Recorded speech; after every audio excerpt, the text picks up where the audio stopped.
خۆشەویستانی کورسات نیوز سڵاوتان لێبێ لەگەڵا و کارانم پانۆرامای ئەم شەوتان پێشکەشەکەی بە هیوایەوەین کە چۆن ئێمە پێش بەرنامەکە بە خۆشی و پێکەنین دەستمان پێکرد دۆخەکەش لای دکتۆر هۆشار خۆشی و شادی بێت. هەرێمی کوردستان لە ئێستا لە کۆمەڵێک قەیرانی سیاسی و ئابووری و دارایی و کارگێڕی و یاسایی ئەژێت. وەکو باسی لێوەکەن کە دۆخەکە بەراورد ناکرێت لەگەڵ تەنانەت ساڵانی پڕ قەیران و مەترسیش. ناوە وڵاتە ئەوروپیەکان وڵاتە ئیقلیمیەکان هەریەکە و بە زۆرێک تێڕوانینی بۆ هەرێمی کوردستان هەیە و شتێکە دەن بەگوێی سیاسەتمەدارانی هەرێمی کوردستان و پێیانەڵێن کە ئایندەتان بەرەو کوێ. ئێستای دۆخی هەرێمی کوردستان بەم شێوەیە بڕوات ئەگاتە کوێ. ئەمریکا پلانی چیە بۆ هەرێمی کوردستان، ئەوروپیەکان پلانیان چێ بۆ هەرێمی کوردستان و وڵاتە ئیقلیمیەکان پیلانیان چێ بۆ هەرێمی کوردستان. ئەم شەو لەگەڵ زۆر بەڕێز هۆشیار عومەر عەلی لە پسراوی ژووری پەیوەندە سیاسیەکانی دیپلۆماسیەکانی بزوتنەوەی گۆڕان چاوتوێ و پرسە دەکەین. کاک هۆشیار بەخێر بێت. سوپاس دەکەین زوو ئێمە ماندوو دەکەین بەڵام زەڕورە و ڕەعەکانی شت چگەی ئەتیباری خەڵکی. کاک هۆشیار ئێستا گەر دیمەنێک دێ بینێرەکانم ئێمە لە کوێین هەرێمی کوردستان لە کوێی تێڕوانینی وڵاتە ئەوروپیەکانە و لەسەر وێمەیانەوە ئەمریکا. هەرێمی کوردستان ئەتوانم بڵێم تا شەڕی داعش و دوای کۆتاییەکانی شەڕی داعشیش وەکو چارەسەر سەیرەکرا. بەتایبەت ئەگەر وەکو پانۆرامایەکیش سەیری بکەین کە بەرنامەکەش ناوی ئەوەیە لە دوای 2023ەوە کورد فاکتەرێکی گرنگ بوو بۆ ئەمریکا.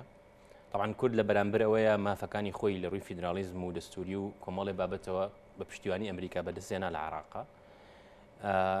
کە عێراق دۆخی تێکچوو شەڕی تیرۆر و قاعیدە دروست بوو دیسان و هەرێمی کوردستان وەکو چارەسەر سەیرەکات چووکە سەقامگیری تێدا بوو زۆر جار لە ئەمریکاوە باسەکرا تەنها ناوچەی کوردستانە عێراقە سەقامگیری تایە.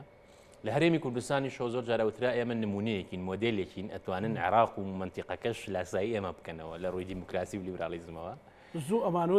بەڵێ ناومان نابوو لە ڕیکلامە نێودوڵەتەکانە پێیانەتە عێراقی تر دیکە the other Iraq ئەو عێراقی تر یعنی بە وڵاتێکی جیاواز سیرمانە کرد. بەڵام لەبەرەوەی کە ئەو گۆڕانکاری و چاکسازیانەی پێویست بوو لە کاتی خۆیان نەکرا لەبەرەوەی دیموکراسی پاشەکشەی کرد لەبەرەوەی کە ئەو گەندەڵەی هەیە فراوانە لەبەرەوەی ئازادە سیاسی مەدەنیەکان لە ژێر مەترسیایە ئێستا وەکو کێشە سەیر دەکرێت. یعنی ئەگەرجاران وەکو چارەسەرەوە بۆ کێشە بەڵێ ئێستا بۆ بە کێشە. بۆ نمونە من چەند نمونەیەکەیم لە کۆبوون تایبەتەکانە چیاڵێن. یەکەم ناتوانین ناوی هەموو دیپلۆماتەکان بڵێن چکە جوان نییە ئەنی لە ڕووی پرۆتۆکۆلی و ئەتەکێتیشە گونجاو نییە. بەڵام یەک لەو شتانی کە ئەڵێن ئەگەر ئێوە دابەش ببن وەکو کورد دەوروبەر بە زیندوێتی ئەتان خۆن. هەنی ئەشدارێکە بۆ نەسایە ئەوروپیەکان. بەڵێ هەندێکی دیکەیان ئەڵێن ئێمە ناتوانین بەردەوام بین لە پشتیوانی ئێوە سەبر و تەحملمان بەرەو کۆتایی ئەڕواچکە ئێمە ساڵانە ئەبێ بچینە بەردەم پەرلەمان مۆبەڕەر بهێنینەوە کە بۆچی لێرەین و ئەو پارەیە کە ئەیهێنین لێرە سەرفێکەین بۆ باشترە لەوەی کە بیبین بۆ شوێنێکی دیکە. لەبەرەوە تەحمل و پشودرێژی ئێمە بەرەو کۆتایی ڕاشتێک نییە کورد پێی وابێ قەت کۆتایی نایە. ئەوەی کە ئەمریکا ئەتوانین بیڵێن چکە خۆشیان بە ئاشکرایڵێن ئەمریکا ئەڵێن ئێمە زلهێزین. هەموو ئەو وەفدە باڵایانەی کە دێن ئەگەر جارە نەهاتن لای کوردەوە چارەسەرێک بدۆزنەوە ئێستا دێن ئەڵێن ئەبێ کێشەکانتان چارەسەر بکەن و هەر ئەوە نییە بڵێ تەنها لە کۆشکی سپی یاخود لە وەزارەتی دەرەوە یا لە کۆنگرس لە هەموو بڵێ ناوەندەکانی بڕیاری ئەمریکایە ئەو وەفدە باڵایانە کە دێنە ئێرە یەکێک لەو تۆرانەی باسێکن لەگەڵ سەرکردایەتی پارتە سیاسەکان و حکوومەتە لە هەرێمی کوردستان ئەوەیە کە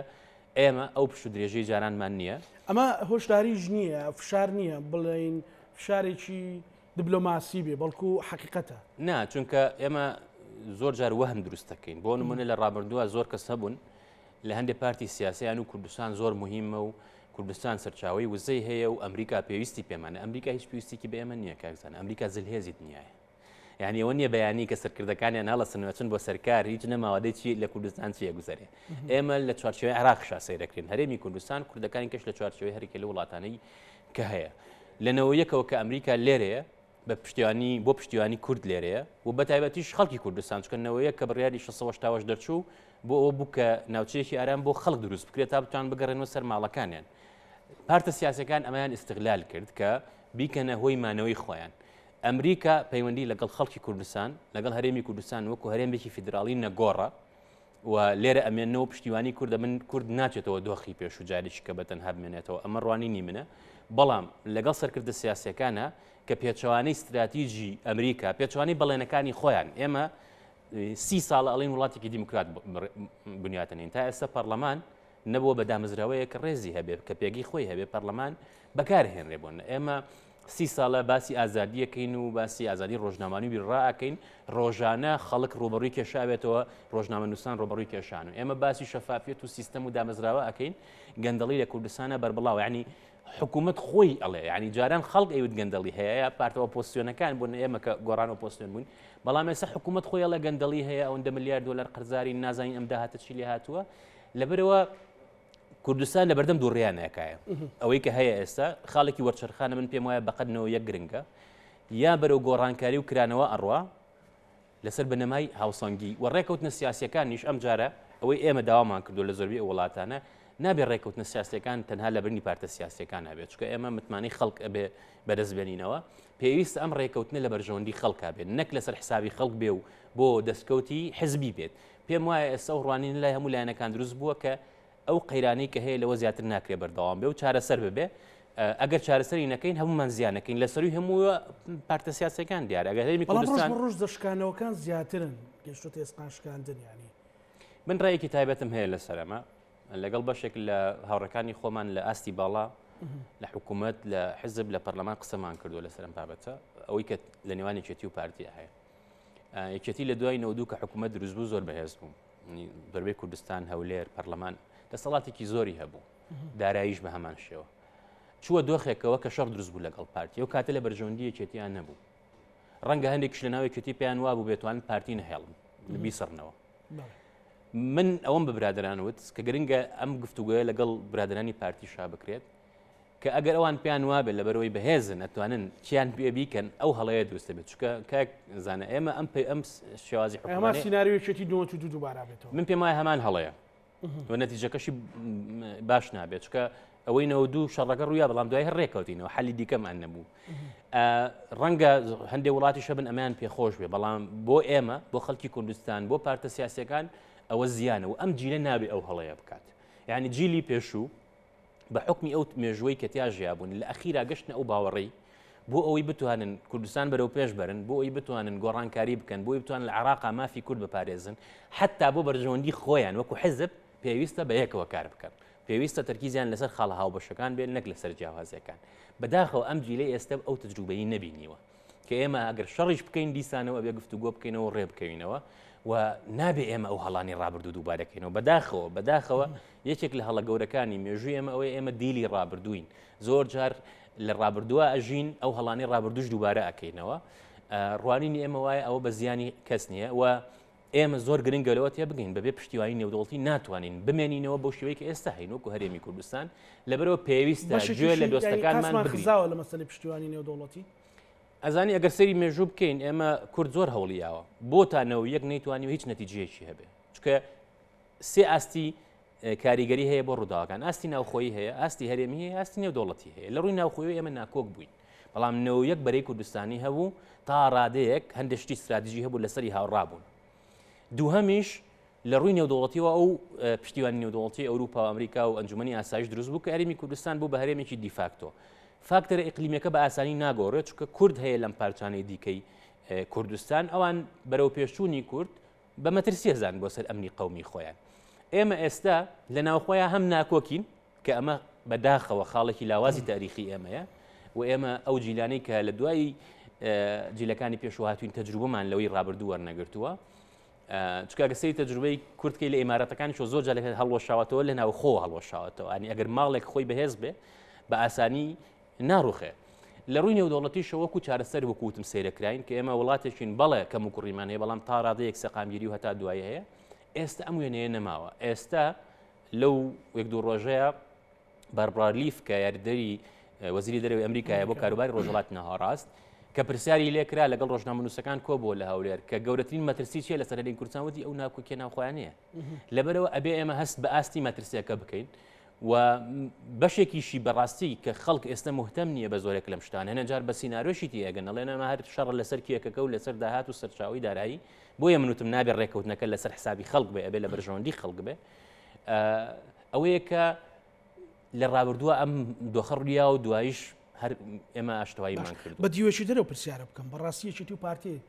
بە بزوتنەوەی گۆڕان و بەلایەنە سیاسەکانی ترش ئەتوانن ڕێکەوتنێ بکەن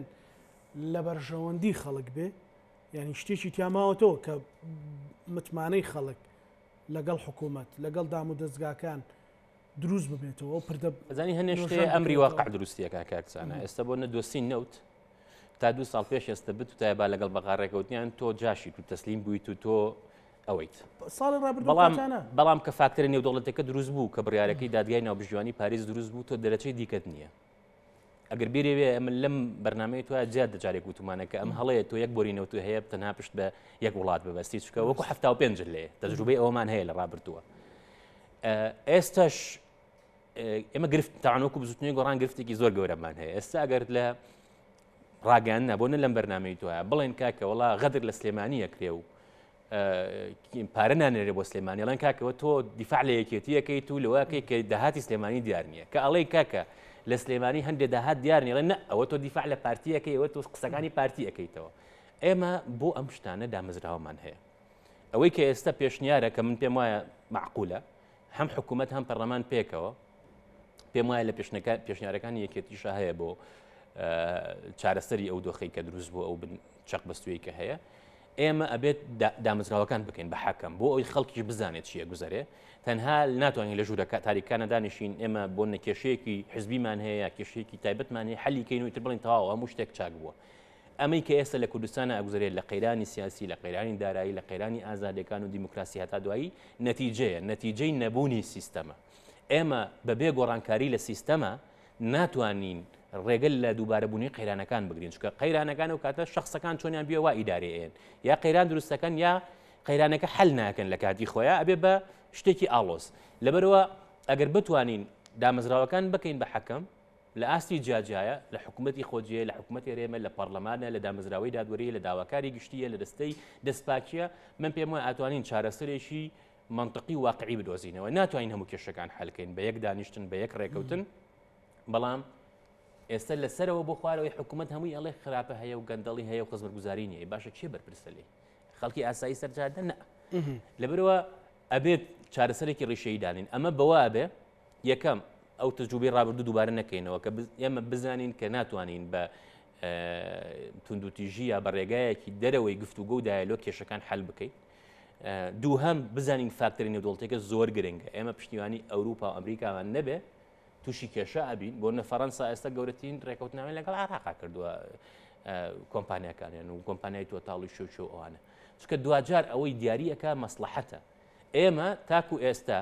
پارێزراو بووین لە بەرەوەی میلەتێکین لە ڕابردووە جینۆساید کراوین میلەتێکین چۆسێنراوێتەوە بەڵام ئەم وڵاتانش وەکو وتم هەمویان یەک ڕستە لە قسەکانیان هاوبەشە کە ئەڵێن پشو درێژی ئێمە بەرەو کۆتاییە ڕاست سەبر و تەحملمان نەماوە لەوەی کە سەبر و تەحملیان نەما چی ئەکەن مەسەڵەن ڕەنگە پلان بیان چی بێ من بێزاریەکی دەست لە هەرێمی کوردستان هەڵناگرن دەست هەڵناگرن بەڵام من پێم وایە هەندێک لە سیاسیەکان تەنانەت حزبی سیاسیش باجی ئەوە ئەیەن چونکە لە دنیای قەیران و کێشە زۆرە ینی وەکو پێشوو هاوکارن نابێ وەکو پێشوو ناتپارێزی ئێستا بۆ ئێمەگەر لەگەڵ ئەمریکا پەیوەندیکی بەهێزمان هەبێ زۆرێک لەو پێشێلکارانی لە ئاسمانی ئێمە هەیە ئەکرێ حتا لە سلێمانی لە چەمچەماڵ لە گەرمیان خەڵکەکرێ بە ئامانج لە ڕێگەی درۆنەوە ئەمانە ئەتوانی ڕێگریە بگەیت تا ڕادێک ئەتوانی هەندێک تەکنۆلۆژیای ئەوروپا و ئەمریکا دەست بکەوێ بۆی خۆت پارێزی باشتر بۆ نوێ ئێستا ئێمە یەک وڵات نییە لە عالەما کە زانە وەکو کوردستان ئەنواع هێزی چەکداری نییە شتیوە یەک هێزی چەکداری نیشتیمانیت هەبێ یەک سوپاتە بێ سنوورەکانی تۆ بپارێزێ هەمومان قازانجەکەین دامەزراوەکانی تۆ پارێزی هەمومان قازان باشە ئەو بابەتە ئەمە ئەمریکا ئەمە بکە ئەمە چه مەسلحەتێکی ئەمریکایی تایە بەس مەسلحەتی ئەمەی دیایە پارەشەدا پارە ئايات چەک ئايات ڕایەنانت پێ ئەکات یعنی ئێستا ئەو شەڕی لە بینی رووسیا و ئۆکرانیا هەیە بەشێکی پیان وایە رووسیا بەهێز نییە رووسیا هیچ لە هێزی نەگۆڕا وەکو خۆیەتی بەڵام ئەمریکا لە 2014 و 15 هەموو ساڵێ 10,000 سەربازی ئۆکرانی ڕایەنان پێکردووە لە ڕێگەی ناتۆ لە بەرەوەی ئەتوانن مەقاومت بکەن و شەڕ بکەن چکە ئێمە لە شەڕی داعشا دەرکەوت ئەو خەسارەتە زۆرەشی کە یامان لە ڕووی شەهید و برینارەوە بەشێکی ئەو بوو تەجروبەی شەڕی بەرەیمان نەبووی ئێمە. ئێستا ئەمریکا هاتووەڵە کاکە من ئەمەوێت سوپایەکی نیشتیمانی بۆ دروستکەم بە پارەی وڵاتەکەی خۆم، ئێمە ئامادە نین بچینە ژێرباری ئەو خواستەکە لە بەرژەوەندی ئێمایە بەڕاستی. باشە 2025 سەقفەی یەخستنەوەی هێزەکانی پێشمەرگەیە. ئەمە گەر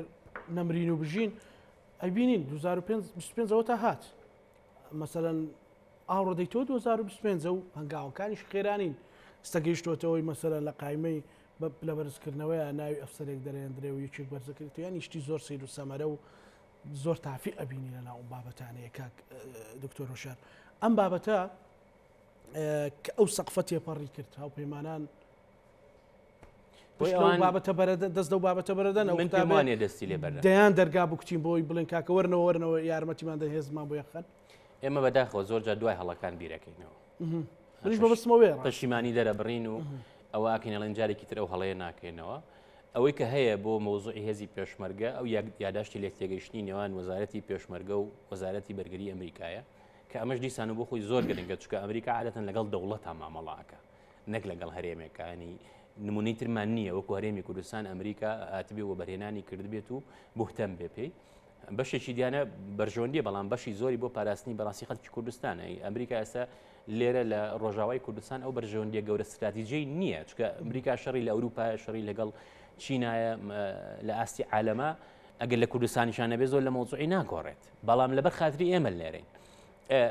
لێرە و من پێم وایە ئەمێننەوە وەکو وتم پێشتر وەکو هەرێمی کوردستان وەکو خەڵکی کوردستان بەڵام ئەو کەسانەی ڕێگرن لەمە من پێم وایە ڕوبەڕووی کێشە ئەبنەوە جا کێشەکە چی ئەبێت ئەمریکا ئەمرازی زۆر بەدەستەوەیە بۆی کە ئەوەی ئەوێ بیکات خۆت بیستە پێنێت جاران بە قسەی خۆش بوو ئێستا بە فشارە ئەگەر ئەم فشارش گوێی لێ نەگیرێت حتمما پەنا ئەبن بۆ ئەمرازی سیاسی و ئابووری دیکە. مەسەن بەپێی تەجروبە چیەکەن ئەوەی وا چاوەڕوانەکرێ بەرامبەر هەندێک سیاسی هەرێمی کوردستان بەبێ جیاوازی هەندێکیان مەسەلەن ئێمە کەک زانە خاڵی لاوازمان زۆرە و ئەو کەسانشی لە کوردستانە سیاستەکەن و بڕیاریان بەدەستە بەشێکن لەو سیستمی حکومڕانێک کە لە هەرێمی کوردستانە هەیە لە ڕووی سیاسی لە ڕووی سەربازیەوە حتا لە ڕووی قانونیشەوە ئەمریکا ئەتوانێت کێشەی زۆر گەورەیان بۆ دروستکە. کێشە دروستکە بەڵێ ئەو وەختە ئەمریکا چوویتە لیستی ڕەشەوە دەرناچیت یعنی ئێمە بیرمان نەچێ جاران یەکێتیش و پارتیش لەو لیستەیە بوو. باشە باسی ئەو بابەتە ئەکراکەوەکو پێش 2010 ئەم بابەتە ئەگەرێک ئەوەی وەکو من لە دیپلۆماتکاری ئەمریکیم بیستوە خۆم لێرەوە زۆر هەوڵە درێ لۆبی بکرێ بۆی سەردان ڕێکخن بۆ ئەمریکا و کۆشکی سپی دەرگیان لێ ناکەنەوە بڵێن بۆ بیان بینین هەموو جارێکیان بینین هەمان قساکەنەوە هیچ نەتیجەی نییە سوودی چیە بۆ بیان بینین ینی ئەمە بۆ خۆی جۆرێکە لە سزادان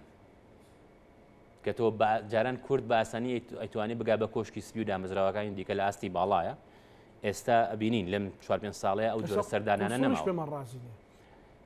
زانی من حەزەکەم ڕێگەم بێ لەسەرەوە شتێک بڵێم فەرم ئەمریکا کە دروست بوو یەکێک لەو کێشە گەورانەی حەلی نەکرد کێشەی ڕەشپێستەکانەوەی خۆیان پێڵێن ئەفریقی ئەمریکیەکان بوو حتا شەڕی ناوخۆ دروست بوو لە سەردەمی ئەبراهام لینکن 600 هزار کوژرا ئەنجا بە دەستور لە هەمواری سیانزە هێمە بۆکو ئینسان ینی کۆیلایەتی نەما و ئازاد بوون طبعا ئەبراهام لینکن خۆشی کوژرا لەسەرەوە ینی بژیانی خۆشی باجی بۆیە 100 ساڵیکەی خیان تا ڕەشپێستەکان لە 1960ەکانە بە سەرکردایەتی مارتن لوتر کینگ و هەندێک سەرکردەی دیکە توانیان لە کۆنگرێس یاسایەک دەکەن مافی دەنگدانیان هەبێ پێشتر ئازاد بوون بەڵام مافی دەنگدانیان نەبوو ئەمە طبعا کێنەدی ویستی بیکا کەنەدیش تیرۆر کرا LB جۆنسن دوای ئەوە LBJ دوای ئەو سەرۆک بوو جێگری بوو پێشتر بوو بە سەرۆک ئەوەی کرد و قانونی دەرکرد یعنی 30 ساڵی تری خایەن تاکو وەرنە ئۆباما بوو بە سەرۆک ئەوانەی کە ئەفریقی ئەمریکین لە ئەمریکا و ئەرڤن هیکس کە ئێستا قونسوڵی ئەمریکایە لێرە ئەو تاریخی لەگەڵایە ئەو تاریخی لەگەڵایە کە خۆیان هەوڵیان ناوە بۆ ئازادی وەکو ئینسان لە چوارچەوەی ئەمریکایە پێشتریش سیستەم دژیان بووە زۆر کێشەیان هەبوو هەتا ئێستش هەندێک لەو کێشانە بەردەوامن ئەم کەسە خۆی باش لە گرنگی ئازادی سربەستی تی ئەگا لەوەی کە لە دەستوری ئەمریکا جارنامی سەربەخۆی ئەمریکایەتەوە کە هەموو کەسێک مافی ژیان و مافی ئازادی و شوێنکەوتنی بەختەوەری هەیە هاتووە پشتیوانی کوردستانەکە تەوان بەشێک لەم قۆنسوڵانە وڵاتکی خۆیان دیاریانەکە بەشێکیان خۆیان ئەتوانن شوێنەکە دیاریکەن زۆر بە قورسی ئەگەر بینی بێت هەوڵەدەن لە بوارە جیاجەکان هاوکاری کوردستان بکەن کەچی کەسێکی وا کە لە وڵاتی خۆیەوە هاتووە هەموو شتێکی جێهێشتووە دێ بۆ 2-3 ساڵ لێرە ئەبێ تۆ لە جیاتی ئەوەی وەکو ئەوەی کە کورد دۆستایەتی و کورد بۆ بەناوبانگە میوان دۆستە دوژمنەکەش یڵێ هاتە ماڵم دەرگای بۆکەمەوە لە حاڵەتێکی وا دی پەلاماری دیبلۆماتکاریشی وا ئەیەی ئەمە ئەو پەڕی دواکەوتویە ئەو پەڕی زیان گەیاندنە بە سیاسەتی کوردستان بە پەیوەندی دیبلۆماسی هەرێمی کوردستان چونکە ئەمە حەزەر یعنی لای ئەوانەی دیکە کە دێن وڵاتەکانی دیکە حەزەر دروست دەکات ئەمە لەناو خۆمانە نییە کەسێکمان حەز دێنی لە سۆشەڵ میدیاوە پەلامارین و قسەی نابەجێ ئەەکەین و ئەوانەی سەش حرەکەکانی بن پرسیارم نەکرد ئەمە ئەبێ بزانی ئەمە لەکوێوە ئێستش ئەچێ بۆ لای هەموو وەفدەکان هات بۆ لای ئێمەش بۆ لای حزبەکان وەکو وەفد کتێبەکەی مارتن لوتەر کینگ وتەکانی ئەوی پێیە بە دیاری ئەیا بە سەرکردە سیاسەکان ئەبی خوێنەوە کتێبەکە بزانن چی وتووە ئەی طبعاً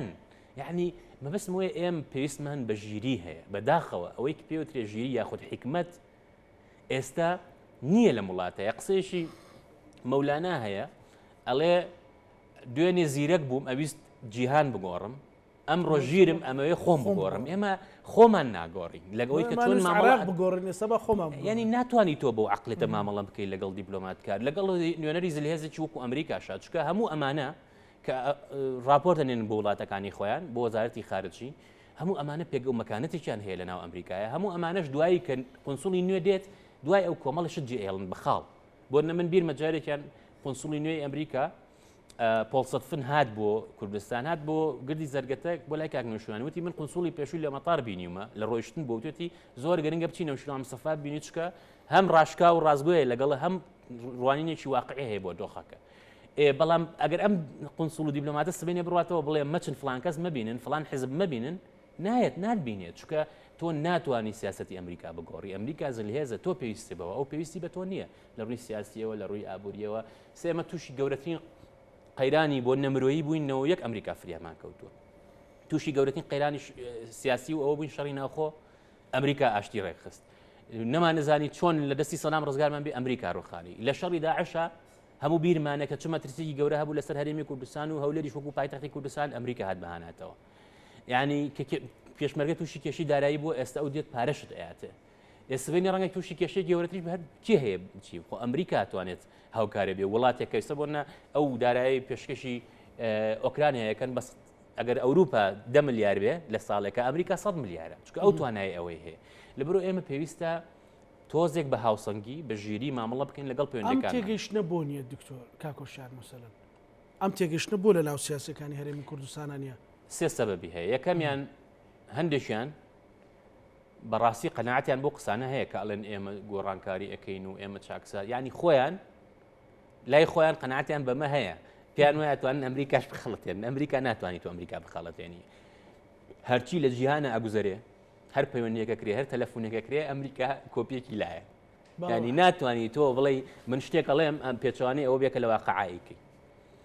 ئەنی ئەمریکی و ئەوروپیەکان ئێستا ئەزانن چییە گوزاری حتا لە هەندێک گەڕەکی ئەمەشە نەک لە شارەکانمانە ئەوەندە زانیاریان هەیە و ئەوەندە کاتیان تەرخان کردەوە کوردستان و ستافیشیان هەیە لێرە دانە چاوجویان هەیە ئەبینن ئەگەڕێن دووهەم بەشێکی عینادیە ینی من پێم وایە سەرکردەکانی کوردستان لە 99.9 ئەزانن باش و خراپەکە چییە بەڵام نایکەن هەندێکی بەرژەوەندیە ینی بەرژەوەندی حزبی یا شخصی ڕێگرێ لەوەی کە بڕیارە ڕاستەکە بن بۆ نمونە ئەگەر من بمەوێ خۆم حکم کەم و کوڕەکەم حکم کا و کوڕەکەم حکم کات وا بڕیارەیەم کە لە بەرژەوەندی خۆمان بێ ئێمە ئەگەر بەرەو دیموکراسی بڕۆین ئەو کاتە هەموو کەسێک ئازادە بێ بەسەرۆکی حکوومەت و هەرێم بەڵام ئەو کاتە بە هەڵبژاردنێکی ڕاستەقی نابێ بەوە نابێ کە من لەبەرەوەی لە فلان حزبم تەواویتر ئەبێ ئەم پۆستەهی من بێ یا ئەم شوێنەهی من بێ یا هەر خەندی خەڵکی دیاریکرا بتوان ببن بە پەرلەمانتار و وەزیر و ئەوانە یعنی من پێم وایە ئەو سێ سەبەبەیە هەم بەرژەوەندی شخصی هەم بەشێکی عینادیە ئەمە بۆ زمینی ئێستای عێراق هەرێمی کوردستان بۆ هیچ هێزێکە چێتە سەر نە ئێستا ئەمە بسەیری عێراقین لە عێراق ئەمریکا و ئەوروپا ڕەنگە زۆریان پێ خۆش بێ لەگەڵ دەوڵەتانی خەلیجا سەدر بێتە پێشەوە حکوومەت ئەو دروستی کات چکە پێیان وا بوو مۆدەلی جێهێشتنی ئەو کامپەی ئێرانیە و تا ڕادەیەک دۆستی ئەوانە بێ ئەمە سەری نەگرت یعنی ئێران نەیهێشت سەر بگرێ کێ هات محەممەد شیع سوودانی محەممەد شیع سوودانی چێ دایناوە ئیتاری تەنسیقی تەنسیقیش هەمویان پەیوەندێکی زۆر توندوتڵیان لەگەڵ ئێرانە هەیە لە بچووکترین مۆزوعی دۆلار بوو ویستیان لاساری بکەن چی ڕوویە خەریبوو ئابووری عراق سەرەوژێر بێت جا لەبەرەوە یەکسەر سوودانی ڕۆشتووە خۆی گونجانەوە لەگەڵ سیاسەتی ئەمریکا جا ئەمە عێراق دەوڵەتیشە ئەو سەرۆک وەزیرانیشە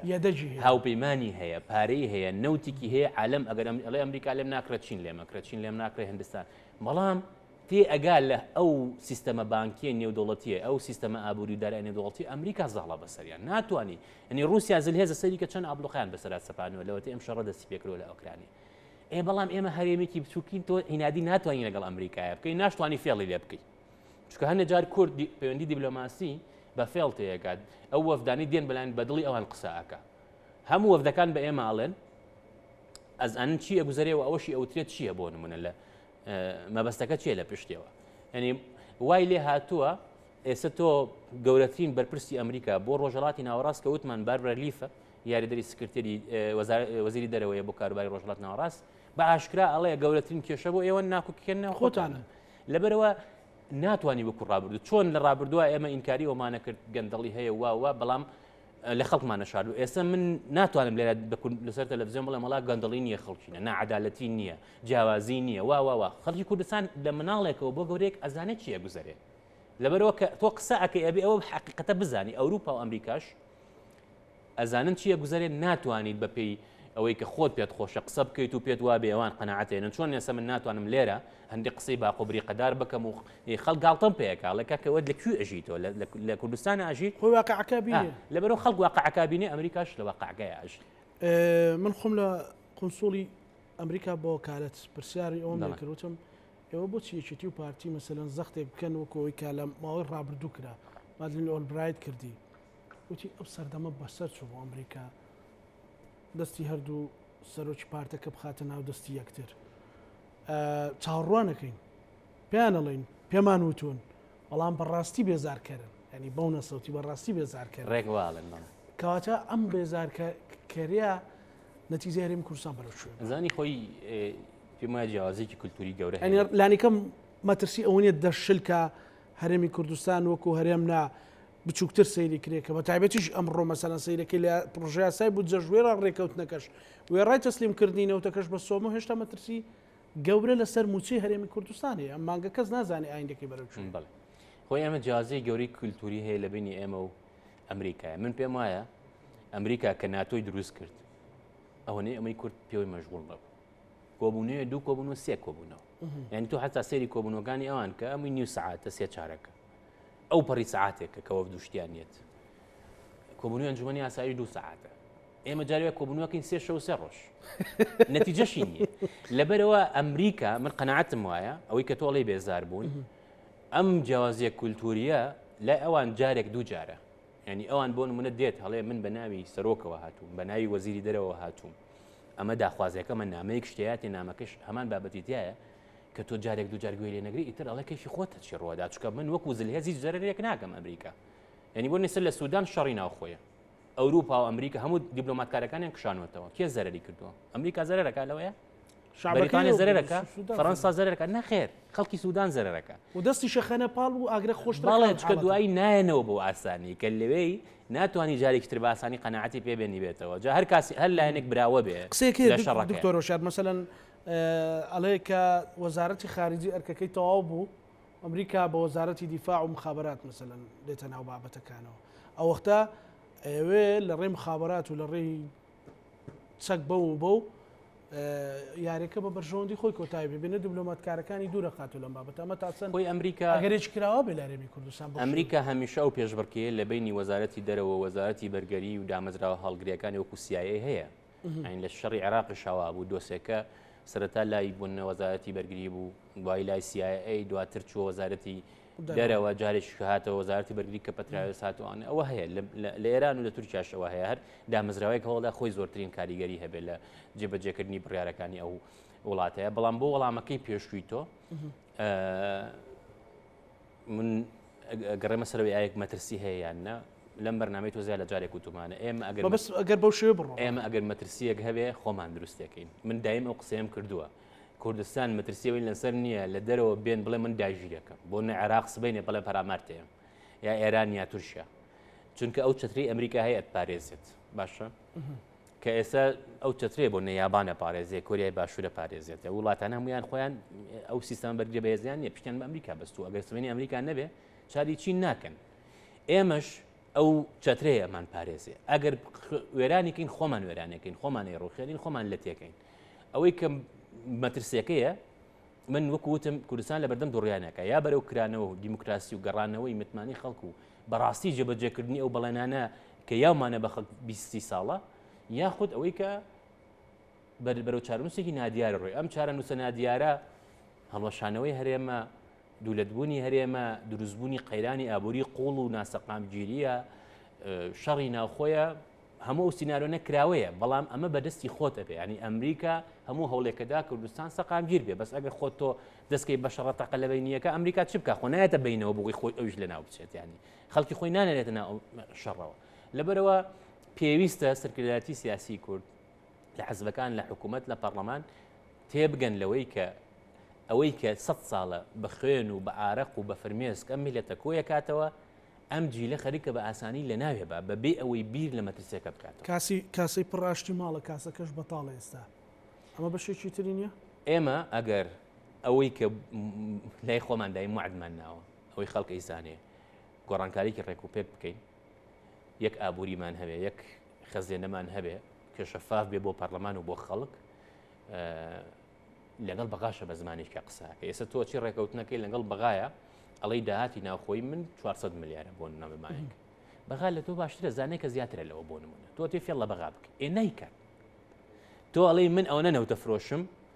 حسابی هەندێک شوێن و کردی بەغا ئیزانێت ئەگەر تۆ شەفاف بی هیچت نەبێ بۆ شاردنەوە قسەیەکی ئینگلیزیە یاڵێ ئەوەی کە ڕازگۆیە پێویست ناکاشتی بیر بمێنێ چکە ئەگەر درۆزن نەبی تۆ قسەی خۆت کردەوە ڕاستە هەرەوەیە ئێمەش ئەگەر شەفافین حکومڕانەکەمان ڕێک و پێک بێ وەکوی بەڵێنمان بە خەڵکاوە هەمومان پێویست ناکات بۆمبەڕەر بێنینەوە نە بۆ بەغا نە بۆ هیچ وڵاتێکی دیکە ئەو کاتە تۆ لە بەردەم خەڵکیشا بەهێزەبی ئەوەی کە بەغا بەرامبەر بە کوردستانێکە حەزەکەم ئەمە زۆر ڕوون بێ کاکزانە فاکتەری سەرەکی ئەوەیە کە ئەزانن خەڵکی کوردستان ناڕازیە لەم حکوومەت ئەگەر ئەم خەڵکی کوردستان متمانەیان بە حکوومەت و حزبەکان هەبوایە لە وەکو ساڵانی پێشوو سەدا هەفتا و هەشتای بەشدار بووە لە پرۆسی سیاسیە بەغا نێتوانێ ئەمە بەرامبەر بۆ تۆ بکە لەبەرەوە من چەند جارم قسەم کردووە لە بەرنامەکەی تۆ لە زۆر بەرنامەی دیکەیە خەڵک لە ڕابردووە قەڵای حزبەکان و سەرکردەکان بوو ئەگینای سەرکردەیەک بەتەنای خۆی هیچ نییە زۆر گرنگە تەرکیزی سەرەکیمان لەسەر بێ کێشەکان چارەسەرەکەین لەسەر بەرژەوەندی بۆ بەرژەوەندی خەڵک بێت چکە کە متمانەی خەڵکمان نەبوو کە ئەچیتە بەغا قسەکەی تۆ بە ناوی 5 ملیۆن کەسەوە قسەکەی نەک بە ناوی حزبێکەوە یا بە ناوی حکوومەت و کابینەیەکەوە یا بە ناوی پەرلەمانێکەوە یا بە ناوی خۆتەوە چ ئەوەی بە ناوی 5 ملیۆن کەسەوە قسە بکەیت چ ئەوەی بە ناوی حزبێکەوە قسە بکەیت ئەرز و ئاسمانگی فەرقە لەبەرەوە زۆر گرنگە ئەمە بینکەین چکە بەغا ئەو ئەزانین نوقتەی خاڵی لاوازی کورد ئەوەیە ئەو چێشە و ئشکالاتانی کە لە نێوان هێزولانە سیاسەکان هەیە یعنی هێندە قورسن کە نەتوانرێت چارەسەر بکرێ یاخود ئەو بێمتمانەی هەیە ئەتوانرێت بگەڕێنرێتەوە خۆی بۆ هەر گفتوگۆیە کە سەرکەوتوو بێ ئەبێ هەردوو لەوە تێبگات هەمووشت بەدڵی ئەو نابێ یعنی کە ئەڵەی دانوستاندن یعنی تۆ شتێک ئەدەی شتێک وەرەگریت شتەکە ناوەکەی بە خۆیەوەیەتی ئێمە ئەتوانین ئەو کێشانەی هەیە دابەشیکەین بەسەر سێ سەقفی زەمەنیە هەندێکی ئێستا حەلەکرێ ئەتوانین لە دانیشتن و دوو دانیشتنە بە پشتیوانی وڵاتانی هاوپەیمانمان چارەسەریان بکەین هەندێکی پێویستی بۆنە بە 6 مانگ بە ساڵێک هەیە شتێکی زەمەنی بۆ دانەی لەم 6 مانگ و ساڵەیە ئێمە ئەم کارەکەن هەندێکیشی پێویستی بە ئیدارەکردن هەیە هیچ وڵاتێک نییە بە ئەمریکاشەوە بە وڵاتە پێشکەوتەکانی دنیای لە ئەوروپاش هیچ کێشەی نەبێت هەموو کێشەکانی حل بکات وە سیاست بەشێکی چارەسەر یاخود چارەسەری سیاست کێشەیە بەڵام بەشێکی ئیدارەدانی کێشە ملمانەکانە ئێمە پێمان وایە ئەبێ هەموو شتێک بەدڵی ئەمە بێ هەرچی کێشەش هەیە بەدڵی ئەمە حل ببێ ئەمە واقعی نییە ئەم ڕوانینە دوایەوە ئەو تەجروبەی کورد لە ڕابردووە پیشاندا تەجروبەی دنیا پیشانەیە کە هاوسەنگی زۆر گرنگە هاوسەنگی سیاسی هاوسەنگی ئابووری هاوسەنگی ئەمنی و با بڵین سەربازی ئەبێ هەبێ تاکو جۆرێک لە دڵنیایی دروست بێ کە لایەنێک هەست نەکا لە ناوەچێ لایەنێکی تر هەست نەکا براوەیە دۆخێک دروستکەی دۆخی بردنەوە کە هەردوو لە هەر سێلا هەر چوار لە هەست کاتیا براوەیە بەڵام لە هەمووی گرنگتر وەکو وتم ئاراستەی چارەسەری کێشەکان ئەبێ بۆ خەڵک بێ بۆ نمونە کە ڕێکەوتنەکە کرا خەڵک لە ماوەی مانگ 2 مانگ ئەو پەڕی 6 مانگە نەتیجەکەی ببینێ لە گیرفانی ئەو لە بازاڕە ڕنگ باتەوە. ئەو چەند ڕۆژی ڕابردوو بزوتنەوەی گۆڕانویچێتی کۆبوونەوە چەند زەڕورە ئەو دوو هێزا لێکتێگەیشتنی زۆر باشیان هەبێت. ئێمە ڕێکەوتن و گفتوگوی باش کراوە لە ڕابردوودا جێبەجێ نەکراوە قسە بەناوبانگەی کاک نەوشیروان عیبرەت لە جێبەجێکردنایە. من پێم وایە چۆن زەرورە هەموو پارتە سیاسەکان لەسەر ئاستی کوردستان بە یەکەوە کار بکەن تەرکیزیان لەسەر خاڵە هاوبەشەکان بێ لێرەش بە هەمان شێوە بەسیترین خاڵ ئێمە هیچ نەتوانین بکەین هیچ نەتوانین بە خەڵکەین ئەتوانین لە سلێمانی لە گەرمیان و لە هەڵەبجە و لە ڕانێ و ڕاپەڕین کۆمەڵی خەڵکی دەست و داوێن پاک دابنین کە بە سمعە بن کە خزمەتی خەڵکن ئەگەر نەشی توانی ئیشەکەی بۆ بکە نەشی توانی پرۆژەیەکی بۆ بکە بە ڕێزەوە تعاملی لەگەڵا بکە تا ئەو خەڵکە هەستکە ئەمانە ئەوەن ینی هیچ نەبێ ئەمە بەسیترین شتە زۆر شتیکە هەیە بکرێ بەڵام ئەوەیەکە لەو خاڵانە تەبعاً ئەگەر هەموو لایەنەکان لێرە بتوانن ئەو ڕوئیا هاوبەشە جێبەجێکەن کە لە ڕابردووە ڕێکەوتنی لەسەر کراوە من پێم وایە کاریگەری بۆ سەر حکوومەتی هەرێمیش زۆر زۆر ئیجابی ئەبێت چکە ئێستا بەشێک لە گرفتەکان لە نێوان هەندێک لە هاوڕێیانی یەکێتیە لێرە لەگەڵ هەندی لە هاوڕێیانی ئەمە لە گۆڕان جا لە حکوومەتە یا لە حکوومەتی خۆجیە لە حکوومەتی هەرێم هەیە ئەبێ ئەم شتانە بڕەوێنرێتەوە ئەوەش بەوە ئەبێت کە ئەو ڕێکەوتنانەی هەمانە جێبەجێ بکەین ئەوە بەسیترین شتە باسم کە ئەتوانم دەشتی کە باسکەم کە ئەتوانین بیکەین و لە هەمووی گرنگتر خەڵک قازانجەکە ڕەنگە گۆڕان زیان کە ڕەنگە هەندێک جارێشێتی لە هەندێک بابەتە زیان کە یا لە ئاستی کوردستانە پارتی بەڵام بەبێ میلەتەکە ئێمە ناتوانین بمێنینەوە زۆر گرنگە لەو خاڵەتێ بگەین کە من هەستەکەم هەمووی ئەمە ئەزانێ بەڵام لە گفتوگۆ سیاسیەکانە ئەم بابەتە غائیبە کەس ناڵێ ئەرەکا کە خەڵک چی بکەین هەمووی ئەڵێ خۆمان چی بکەین بۆ حزبەکەمان چی بکەین لە بینی خۆمانە چی بکەین خەڵک زۆر خۆ بە نوێنە ڕەهازانینەی خەڵک خراپە مەسەڵەن ئەمە لە ناو ئەو تێگەشتنە ناو حزبە سیاسەکانی کوردستان هەیە ینی مەسەڵەن پارتی کە گفتوگۆ کا پێی وایە ئەوەی ئەو ئەیکا بۆ وەکو نوێنەری خەڵکێکا یەکێتی هەروە گۆڕان هەروە لایەنەکانی تر هەروە ئەمە گرفتە سەر خۆی سێ بەشە بەشێکی ئەڵێ کاکە خۆ خەڵکمە هەر لەگەڵ نەماوەتر بۆ گوێ لە خەڵک بگری بەشێکیشی پێی وایە لەبەرەوەی ئەمڕۆ کورسی زیاترە ئەتر تەوا ئەو نوێنەری خەڵکە بەڵام ئێمە ئازانین لە هەڵبژاردنە کە هەڵبژاردنەکانی کوردستان هیچی پاک نییە بە پشتیوە ئەوە قسەی ناوخۆ و دەرەوە هەموویەتی بەڵام ئەگەر بۆ نمونە 150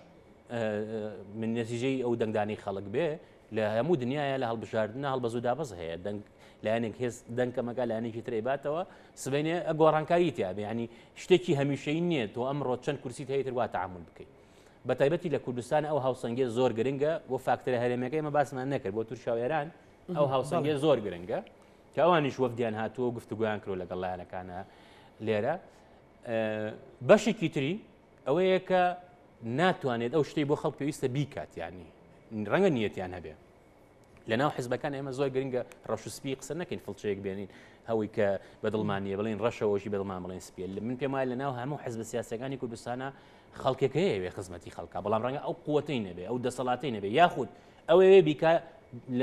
لە ڕووی دامەزرایەوە ڕێگەی نادەن کێشەی بۆ دروستە بێ ئێمە بەوە ئەتوانین بگەین بە چارەسەر دامەزراوە حکوومیەکان بەهێزکەین سیستەمی حکومڕانی گۆڕانکاری تیا بکەین چکە کە بوو بە دامەزراوەی عام دەسەڵاتی دادوەریە داواکاری گشتیەوە کوتم حکوومەتە پەرلەمانە چی تیاچی ئێمە هەموو شتەکان پەرلەمانتارەکان بیزانن بۆ نمونە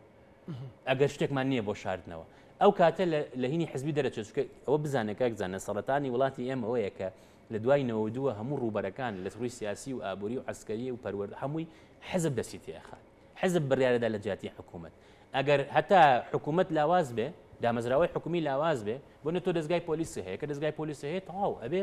بە یەک چاوسەری هەموو خەڵکەکە بکەن نابێ بچی ئەوە لا بە هێزێکی تر دروستکەی پێچوانێ ئەوە بجوڵێتەوە بە هەمان شێوە بۆ حکوومەت کە پەرلەمانی هەیە نابێتەوە بڵێ وڵا لەبەرەوە لە پەرلەمان ڕەخناگیری و قسەمان پێوتێ من ناچمە پەرلەمان هەر نایڵم کۆ بێتەوە لاوازێکم نەخێر ئەو سەرکردەیە بەهێزە ئەو سیستەمە بەهێزە کە ڕەخنەی لێ بژیرێەوە ڕەخنەکانیش قبول کە ئەگەر ڕاستە ئەوە چارەسەری کە ئەگەر هەڵەشە وەڵامی خۆت بەرەوە دیفاع لە خۆت بکە کاگۆشێر مەسەلەی بزوتنەوەی گۆڕان لە ناو حکوومەتە دەڵێ وەکو خۆت لە بەشێک لە قسەکان تا باست کرد مەسەلەن ئەحرازێکی زۆری تێدایە بەتی بڵێن سلێمانی لە بینی ئاگر و ئاوداین ئاگر و ئێستا ئەو حرازێ بۆ گۆڕان بەردەوامە لە ناو حکوومەتە بە تایبەتی لە بەردەم هەڵبژاردنان زۆر خەڵک هەڵێ مەسەلەن دۆخێکی سەختە بۆ گۆڕان شکستی هەڵبژاردننی ئەنجومەنی نوێنەرانی عراق بووە بۆ هیچ حزبێک باش نییە بەڵام بەسەن بەتایبەت بۆ گۆڕان لەلایەک لە حکوومەتان و ئەمە حاڵی حکوومەتە لەلایەک پێویستان بە دەنگدان و بە خۆڕێخستنەوە و باسی ئەوواکەن ئەمە چۆن ینی بەڕاستی فۆرمۆلاکەن من بۆ ئەوە قسەیەکی ڕەوانشە نەوشوا مستەفا ئەەکەم بە وەڵام کە کاتی خۆی بەرنامەی سیاسی گۆڕان حاضر کرا و پرۆژەکان و 6 پاکێجەکە کە ئێستش پێم وایە دەردی دەرمانەکە زۆری لەوەیە هەندێک کەسە بوو بیان کاک نوشوان ئەمە خراپ نییە تۆ بڵاوەکەیتەوە وتی بۆ وتی آخر دوای یەکێتی و پارتی ئەمە ئەبەن و خۆیان جێبەجێیەکەن کاک نوشوانتی ئێمە ئەومانەوێت کە جێبەجێ بوو ئێمە شەچینە ماڵی خۆمان دانیشین خۆ لە خۆمانەوە نەهاتوین تووشی سەرێشە نەبووین کە حزبی سیاسی دروستەکەین ومانێ گۆڕانکاری بکەین کاک ئەزانە ئەمە ئەتوانم بڵێم ئەو فەلسفەیە ئەو ڕوئایەیە کە هەندەری گۆڕانە بۆ ئیشوکارەکان لێرەش و لە هەولەر و لە بەغاش وا بۆ پێم وایە بەڵگەکان زۆرن لەو بوارەوە ئێستاش یەکێک لەو هێڵی تەماس و گفتوگویانی کە هەیە چکە ئەوە بزانە ئەوروپا و ئەمریکا ئێران و تورکیا چەند قسە و نەسیحەتی کورد بکەن جا بە باشە یا بە خراپە ئێمە ئەبێ خۆمان کۆبینەوە هەندێک جار پەیوەندەکان لە ناوی پارتێکە ئالۆز بووە هاوڕەکانی ئێمە ڕۆڵیان بینیوە لەوەی کە هێمنیکەنەوە ڕۆڵیان بینیوە لەوەی کە بۆنە لە ئەنجومەنی وەزیران بڕیارێکی هەڵە نەدرێ دش بە یەکێتی بۆنە ڕۆڵیان بینیوە لەوەی کە یەکێتی هەندێک بڕیاری ڕەنگە منیاز بوو بیات تۆزێک بە تەحملتر تەعامل بکەن پەیام بێنن پەیام بەرن ئەمە گۆڕان هیچ قازانجێکی تیان ناکە بەڵام ئەو ڕوئایەیە کە ڕەوانشان نوشا مستەفا هەیبوو ئێمە ئەمڕۆ ژیانی خەڵک باش بێ سیستەمەکە گۆڕانکاریی ئەوی تیا بێ کەلانی کەم 150 خەڵکی کوردستان ڕازی بێ بزوتنەوەی گۆڕان چەند کورسی هەیە چەند دەنگی نییە ئەمە پێوەەر نییە چکە دوجار حزبی سیاسی بۆ لێرەیە کە ژیانی خەڵک باشکە ئەگەر گۆڕان ئەمڕۆ 50 کورسیشی هەبووە دۆخی کوردستانەوە خراپ بێ خۆ ئەمڕۆ پارتی زۆر بەهێزە بەڵام ئەتوانێت هەموو کێشەکان چارەسەرکە بە تەنها ناتوانێت ئەمە ئیشی هەرەوەزیە ئیشی دەستە جەمعیە خاڵی لاوازی کورد ئەمەیە بەداخەوە ناتوانێت بە دەستە جەمعی ئیش بکات ئەگەر بتوانین ئەم جیلەی ئێستا چکە ئێمە شەرعەتی شۆڕشمان نییە وەکو باوباپیرانمان بڵێن ئێمە شۆڕشمان کردووە بێ حکم بکەین ئێمە یەک شەرعێتە توانین وا بلێ بکەین کە بمێنینەوە شەرعەتی دیموکراتیە دیموکراتی شەوەیە کە خەڵک لێ ڕازی بێ و دەنگە پێ بە بەبێ ئەمە ناتوانین بەردەوام بین و ئەو کەسانشی ئێستا بڕیار بەدەستن لەبەردەم تاریخە لەبەردەم ئەو میلەتەیە لەبەردەم خۆیان بەرپرسیارە بن لەوەی وەک وتم ئەوەی 100 ساڵە ئەم میلەتە بە خوێن و بە ئارەق و بە فرمێس کۆیەکاتەوە ئەوان لە ناوێ بن لەبەرچی لەبەرەوەی قسەی خۆیان سەرکەوێ لەبەروی ئەمڕۆ بەهێزترن شتێ بکەن نە ئەبێ زۆر گەورەتر بیر بکەنەوە بۆ ئەوە نمونەی ئەوەی باسی ئەمریکامان کە شەڕی ناوخۆ کە شەڕی ناوخۆی ئەمریکا تەواو بوو 600 بۆ 700 تیا کوژرا گاگزانین نیوەی ئەو ویلایەتانە جیابوون و تەعاً بەپێی دەستوری ئەمریکاوە خیانەت بوو هەڵگەڕانەوە بوو لە وڵاتەکە کە شەڕەکە تەواو بوو ئەبراهام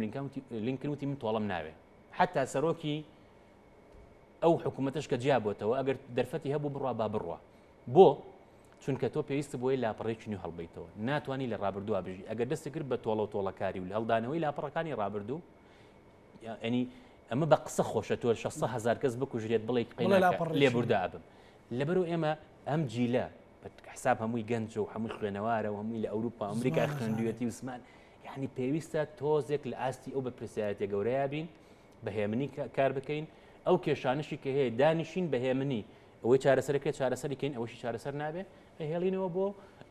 داهاتوو ئیدارەیەکەین دوور لە ڕاگەیاندن دوور لە شکاندنی یەکتری چونکە کەشتەکان بوو بە شکاندنی یەکتری و قسە و شخصی گرێکە زۆر ئاڵۆسترەکە گرەی دەستە با نەیکەین بە گرەیدان زۆر سپاس بۆ بەڕێز هۆشار عومەر عەلی لێ پرسراوی ژووری پێنی دیپلۆماسیەکانی ژنەوەی بەڕێز سپاس بۆ ئێوە سپاس دووبارە سپاس بینەرانی خۆشەویست لەگەڵ هاوکارانم پانۆڕامای ئەم شەومان پێشکەش کردن هەموو لایەکتان ئەمانەتی خوای گەورە بن خواتان